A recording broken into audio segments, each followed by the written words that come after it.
Sì, Frank. Cacciatori di uragani. Merda, guarda lì che roba. Che lavoro, cazzo. Che dici? Invece un sacco, sarebbe un sacco. Io farei il guidatore. Ma guarda quelli quanto è grande. Sto vedendo giù di un brutto. F5! Un F5! E tra l'altro si vede benissimo qua, Fai vedere quanto piove. Piove un pochino. Merda. Si vede un cazzo. Ha già ricominciato oggi. Oggi è il giorno giusto. Ma guarda che roba. Bellissimo. Ma che cosa... Solo due stanno unendo. Sì, sì. Merda! Merda, Stanno unendo. guarda che roba.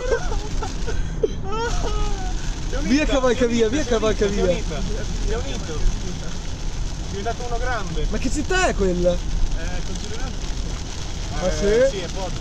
Siamo qua, praticamente è fra Poggio, Chiesa Nuova.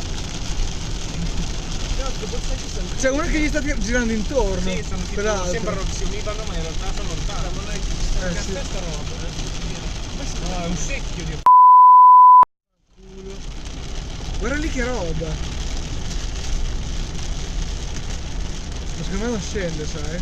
Ah, figa, perché scende, non so che caratteristiche ci debbano essere. Certo, il clima è quello da uragano americano. Sì, sì. Guarda che pioggia che c'è, anche solo i pezzi di ghiaccio. Le mucche, sì. Le mucche. Le mucche, è classico le mucche. Vedi una mucca che gira impossibile. Si vede da Dio qua. Sì.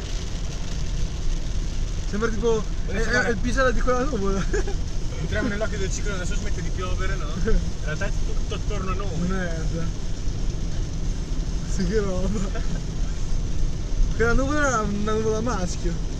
Guarda come girano le nuvole, guarda. Ah, figa sì, eh. Se vedi girano le nuvole tutte intorno.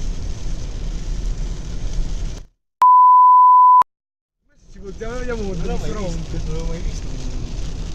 Non è grande però. Quello che Pippo l'altro giorno mi ha chiesto una hai visto la dromadaria. Ecco. L'ho vista, siamo scappati dal mare, torneremo in Sabaudia, sto arrivando dal mare.